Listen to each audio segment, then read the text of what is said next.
Mercedes took all the headlines at the start of the season for their lacklustre performances, but Ferrari have been struggling even more. Their one good weekend in Baku has made their position in the Constructors' Championship look far safer than it is, with Alpine making moves up the grid. The Scudderia currently sit awkwardly adrift between Alpine and the battle for second place. This isn't where Ferrari wants to be racing, but there are no signs their car is improving. So what's going on with the SF23, and why can't the team make improvements? Let's check it out.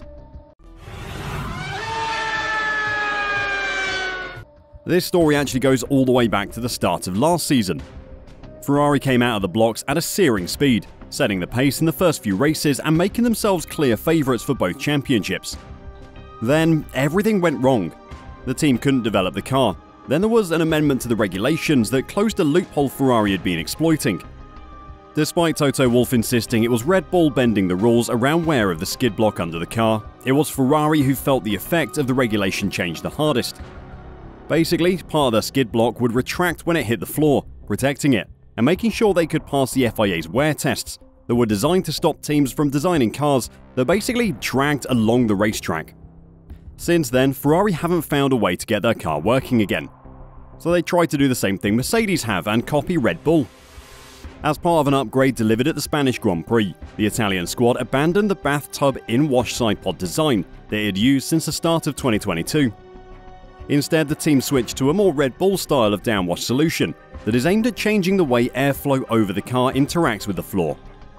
Having faced a difficult start to the year, the change in side pods at this time appears to be a response to the way that Ferrari has been unable to get on terms with Red Bull so far this season. However, Ferrari's Jock Clear, whose official job title is driver coach for Charles Leclerc, says the changes are the results of months of work at the factory to unlock more performance for the SF23.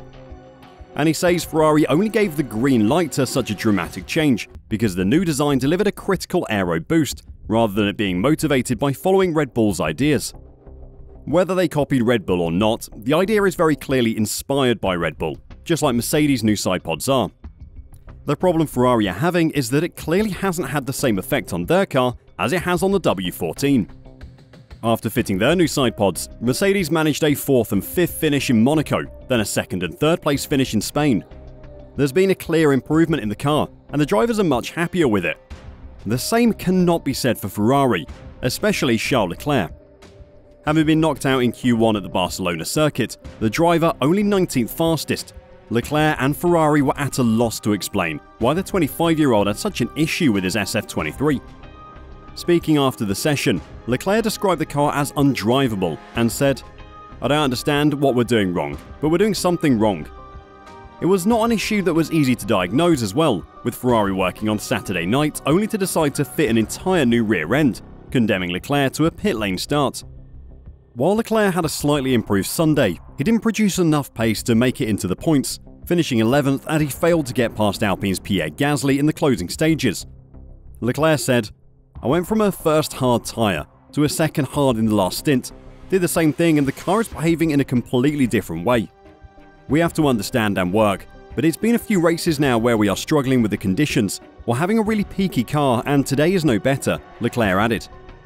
Having suffered 2 retirements in the first 3 races of the season, Leclerc's scoreless outing in Spain leaves him 7th in the drivers' standings, 128 points back from Verstappen, who claimed his 5th win of the campaign on Sunday.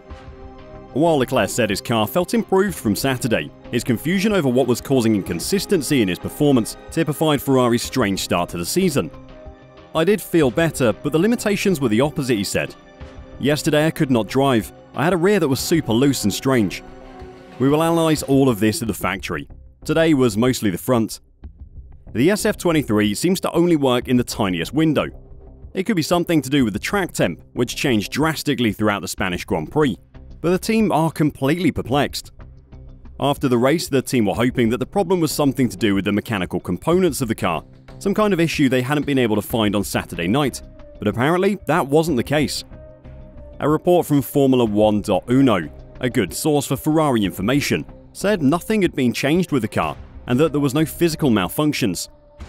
The report read, "Charles Leclerc's car was inspected in Maranello without finding any significant physical breakdowns or malfunctions. It is likely that some setting betrayed the Monegasque in qualifying, then returned to place with a total reset of the setup in Parc Fermé.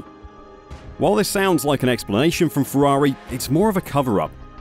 Basically, the team has absolutely no idea what went wrong with Charles Leclerc's car. It was their first weekend with this new side pod, so maybe they just didn't completely understand what was happening with their aero. Perhaps, having had 2 weeks away from the track, they've been able to analyse the data from the race and work out what was going on. But if this is the case, it raises its own issues.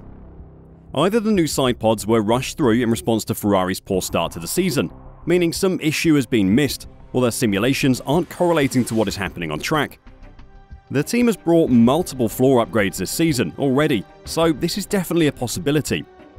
For the team's sake, I hope they can prove that Spain was just a bad weekend, and in Canada they'll bounce back, because otherwise they'll quickly fall behind an improving Alpine team and sink to 5th in the Constructors' Championship. Speaking of Alpine, Formula 1 expert Peter Windsor recently speculated on a YouTube livestream that Charles Leclerc could be eyeing up a move to the team. Leclerc joined Ferrari in 2019 as the team's next world champion, but that clearly hasn't worked out. Driving at Ferrari has not turned out to be the dream he thought it would be, and for the last 2 years, he's looked incredibly frustrated. Especially after his strategy team sabotaged his title challenge time and again in 2022. With Esteban Ocon and Leclerc's contracts both running out in 2024, and Alpine improving far quicker than Ferrari, a switch to the French team could be a great move for Charles. Peter Windsor said, "The big figure there is Charles Leclerc. Without any doubt at all, the guy will be unbelievably frustrated and very annoyed. And he'll be wanting either Ferrari to magically get their act together and the car to be really quick, or he'll be thinking about a move. He may even be thinking, Alpine might be better than this lot in terms of my driving and doing what I know I can do. Look at them, top 10 every Q3 now." You might be thinking that's insane, swapping Ferrari for Alpine, but when you really look at it, Alpine might be the better choice.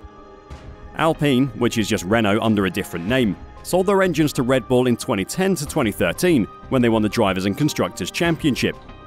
Renault themselves took both championships in 2006 and 2005 as well.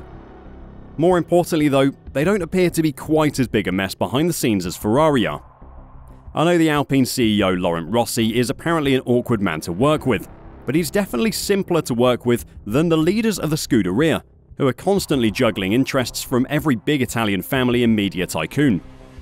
When you realise how many Italian sports teams, sporting bodies and news organisations are owned or run by people connected to Ferrari's board, you'll understand why Ferrari seem to have no direction. It's because they're being pulled every which way. The problem with Charles Leclerc's car in Spain can't be blamed on the Ferrari hierarchy though. They're just to blame for the mess that led to Ferrari being where they are now. Ferrari desperately needs to work out what is going on with their Formula 1 car, because at the moment, it appears they have no idea. Like Mercedes last season, they can't just keep changing parts, hoping something will stick. Fred Vasseur needs to take a tight hold of the reins and slow down the prancing horse, because at the moment, they're galloping out of control. Do you think Ferrari can find a way to get some control over their car this season? Or are Charles Leclerc and Carlos Sainz condemned to fighting for midfield places for the rest of the season? Let me know your thoughts in the comments down below. We're just 1,500 subs away from 50,000, so if you want to subscribe, it'd be greatly appreciated in helping us reach that massive milestone. Till next time, drive safe and bye for now.